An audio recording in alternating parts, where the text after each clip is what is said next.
Hello, my name's Phil and I work for the Consumer Services Department at the Hozelock head office in Birmingham. With over 50 years horticultural expertise, we at Hozelock understand the rewards of gardening and want to help you to get the best from your garden.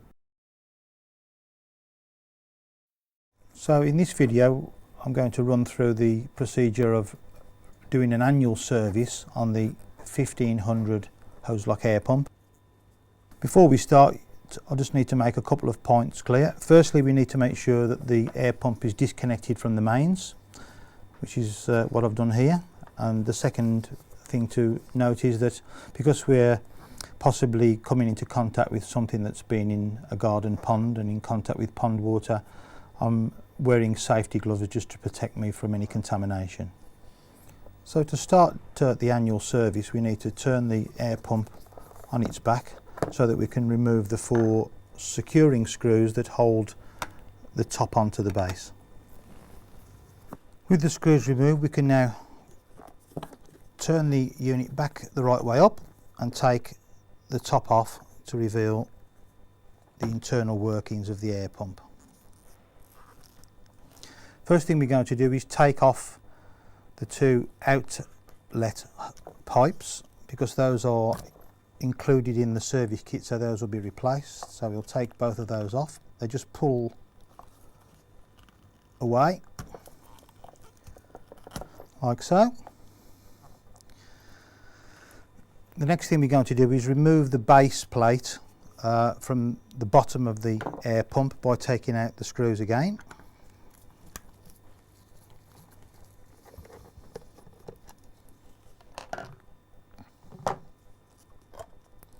With those 6 screws removed, we can then remove the diaphragm assembly from the base, and here we can see the air intake filters, which we can just pull out and replace with the ones that are in the air pump service kit.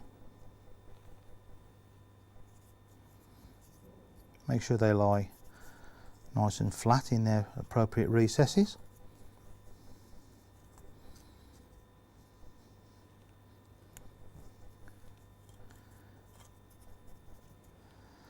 There's also a sealing gasket that seals the base of the diaphragm assembly to the base of the air pump, which we'll also take out because again we're going to replace that with the one that comes with the service kit. Make sure that it sits in its groove nice and securely.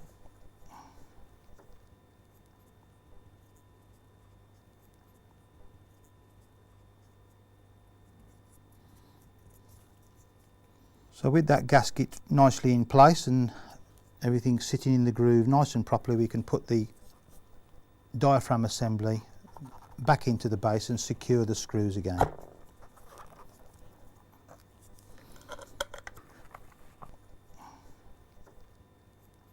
So we've secured the 6 retaining screws to hold the diaphragm assembly back into the base, and now we can proceed with changing the actual diaphragm valves themselves. To change the diaphragm on each side of the assembly, we just need to take out the 4 securing screws and remove the diaphragm assembly from each side of the motor.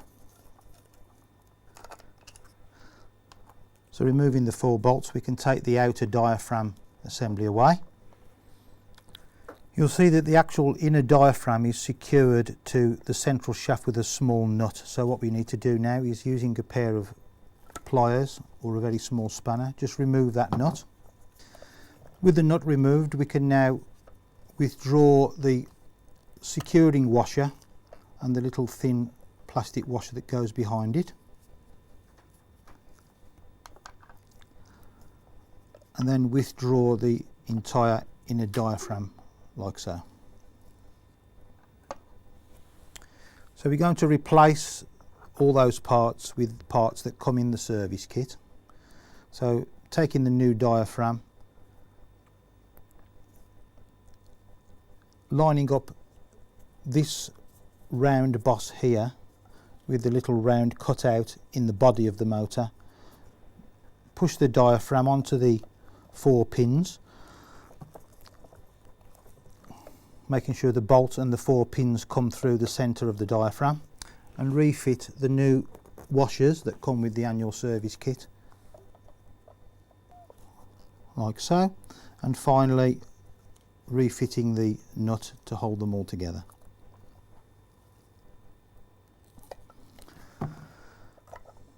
With the nut fully tightened onto the diaphragm, we can now refit the diaphragm in its location and then refit the new outer cover, making sure that the pipe outlet points towards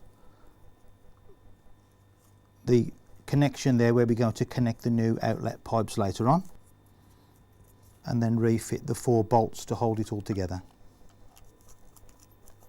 And finally refit the air pipe back onto the base connection and also onto the diaphragm connection, like so. Make sure they're fully pushed on and that there's no kinks in the pipe to block the airflow. And that's it. We've completed changing the diaphragm on one side, and we're going to repeat the operation exactly the same for the other side. So we've carried out the same operation to change the diaphragm on the opposite side, and we're now just going to refit the air pipe assembly back onto the diaphragm.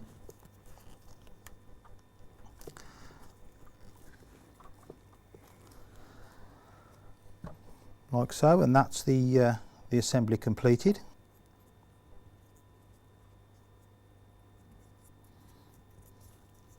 The next thing we're going to do is change the main sealing gasket that seals the base of the air pump to the top.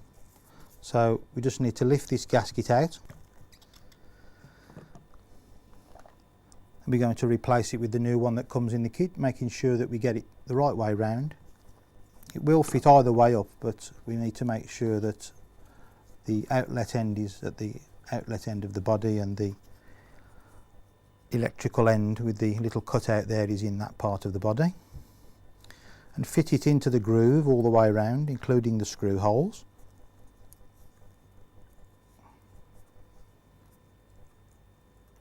Take a little bit of time just to make sure that this is done really properly, because this keeps the weather and the rain out of the air pump and make sure that you don't get water getting inside.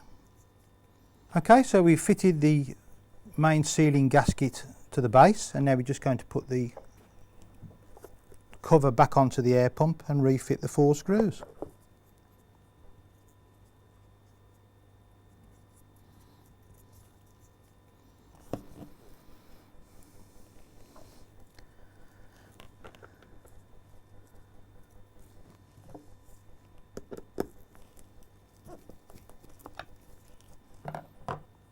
So that's the base reconnected back to the cover.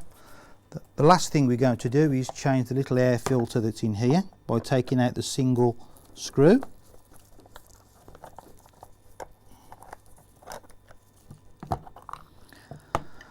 Taking off that cover, you'll find a large black square gasket which can be just pulled off and replaced with the one that comes with the service kit. And also there is a small foam gasket there that can be removed, and the one that comes with the air pump service kit refitted in its place to replace it.